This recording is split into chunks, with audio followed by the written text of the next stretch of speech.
We have breaking weather news on KCAL News and CBS News Los Angeles. A massive winter storm slamming the Southland, and the worst is yet to come. We're about to get hit with the most intense and dangerous part of this storm. So let's get back to next weather meteorologist Evelyn Taft, who has been tracking every cell moving through the Southland. Where are we now, Ev? Pat, we've had eyes all night, and right now we are tracking some of the heaviest rain coming through the PV Peninsula and starting to approach Long Beach. We're still looking at flash flood warnings in effect as well through 2 a.m., and we're still looking at this marine warning as well. Let's take a closer look at what's happening here. Red, meaning we could see some rotation. Tornadic activity is not out of the question at all. We're looking at severe weather up to 60-mile-per-hour winds potentially. Now, you'll see Lomita looking at very heavy rain moving into Carson and the 110 as well. Now, we're going to continue to see the cell move into Long Beach closer to the 710. I want to take a closer look at exactly where the rain is and where it's heaviest. So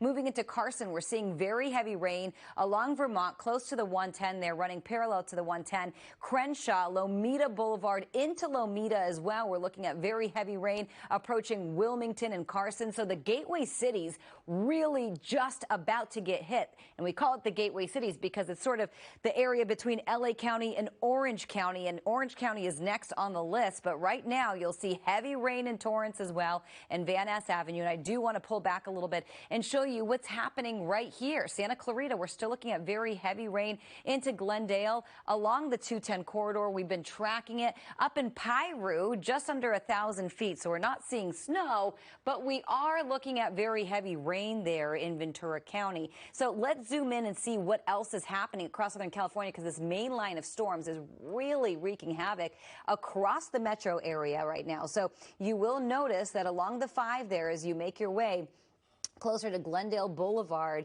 and Brand Boulevard, right in Glendale, the heart of Glendale, just about to get hit with very heavy rain into Mount Washington and Eagle Rock as well. Monterey Road, South Pasadena, just waiting to get some heavier rain currently. And as we move back over to our local mountains, of course, we are tracking rain and snow tonight. Snow over the Ventura County mountains. I do want to take a look at this cell because these are the pockets that are moving in behind this main front. And this is really remarkable. Take a look at all of this rain, and it's been coming in through Oxnard, moving into Malibu again. So we are getting a little bit of activity in Malibu, and I do want to go ahead and take a closer look at what's happening here. So you'll see Oxnard along PCH there getting hit with heavy rain. Malibu, we're back to Point Dume where we saw some of the heaviest rain move through tonight. Well, we're seeing it again, and that's what that orange is on your screen. And as we go ahead and we live track this cell, because we're going to continue to see this move inland, you will see that we could get more heavy rain again for Agora Hills. We've gotten really slammed tonight with heavy rain through parts of Agora, Calabasas, Thousand Oaks, Simi Valley, and we could do it again as this other cell moves in. I do want to take you through the snow, and right now Big Bear looking at quite a bit of it. And as we check in with that blizzard warning, that does remain in effect until 4 p.m. We also have wind. It's a big piece of this equation right now, and we're looking at both wind advisories and high wind warnings remaining in effect through the early morning hours.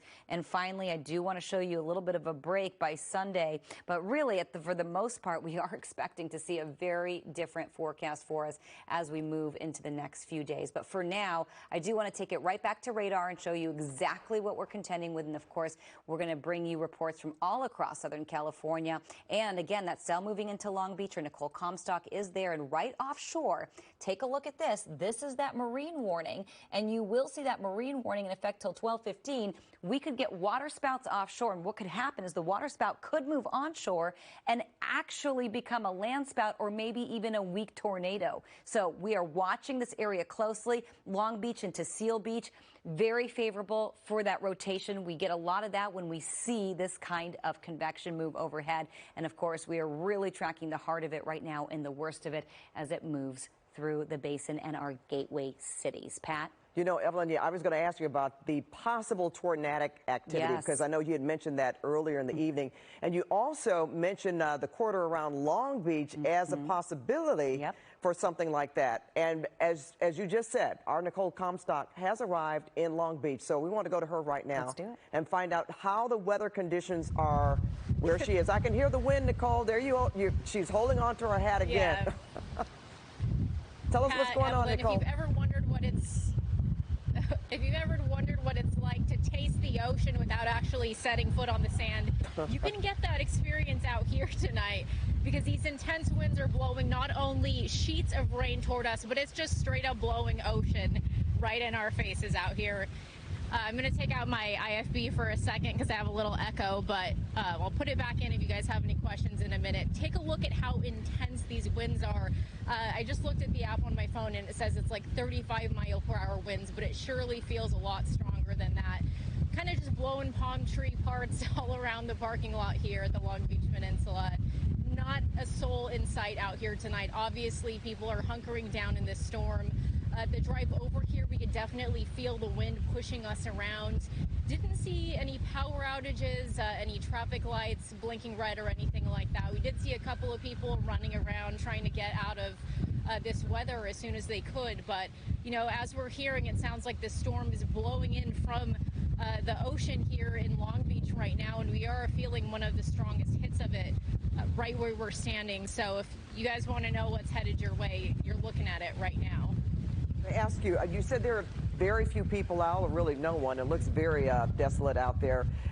What about any type of flooding? Did you run into that? See any really large pools of water?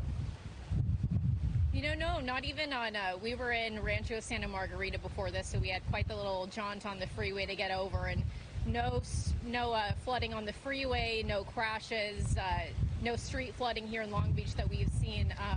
There were some concerning, really big, tall, like pine trees in front of apartments. I saw one of them that looked like it was getting ready to come down, like it had already tilted way too far past the point of no return. But yeah, luckily we haven't seen any street flooding out here yet. But as Evelyn mentioned, the storm is really just starting to come in right now, and you can hear those winds, you can see them. So, you know, it's likely to intensify, and then you likely would get some flooding out here in some of these neighborhoods. All right. Well, we're really glad, too, that the power is still on there, because Evelyn even mentioned that there's a possibility, just a small possibility, of winds being strong enough to whip up some kind of a waterspout, possible tornadic activity out there. But hopefully that won't happen. But we can certainly feel the intensity through the camera here, Nicole, with you standing there. And it really sounds really bad. So we're thankful that you are there to give us these reports, and hopefully it will stay where it is and does not grow to something that could translate into some kind of tornadic activity there. But we do know where there is street flooding, Nicole. We're going to go to our colleague Tom Waite now. He's in the San Fernando Valley, still getting drenched, Tom, and you are on a street that looks more like a river right now. Pat, that pretty much sums it up. But I got to tell you, even though it's raining kind of, I'll say moderate right now, moderate to light, it's nothing compared to what we had like an hour ago, and it felt like a tornado was moving through here. Of course, that didn't happen. It just, the winds were really strong. But take a live look, like you were saying. This is Tahunga and in North Hollywood. And look at it. I mean, there's parts of it where you can't really see the curb, under the water. I mean, the water level is above the curb. So you get a sense of just how treacherous some of the driving is here. There's also debris in the road, too, stuff being carried around. We see drivers up and down coming through here. Sometimes they kind of know that it's, dicey and treacherous. Sometimes they don't. So we've seen people hydroplaning. I think we got some video of that from earlier as people were kind of coming through the area and just, plowing through this spot. Luckily, I didn't see any cars that broke down in this spot, but we did see a number of them throughout Tahunga. And then another clip for you of a rescue. This is a tow truck driver who rescued somebody from their car as the waters were rising. I guess the car stalled. They just couldn't get out. Got out through the window, the roof there, and we're able to get help. And come back out here live. You can see there are some cars still coming through here at Satakoy and Tahunga, and they're still trying to navigate the area. And so far, while the water levels kind of have stayed at a pretty high level, they haven't intensified much worse. Here comes a tow truck. I'm sure they've been very busy tonight. So the water level hasn't really, it rose throughout the night, but now it seems like it's kind of static. Pat?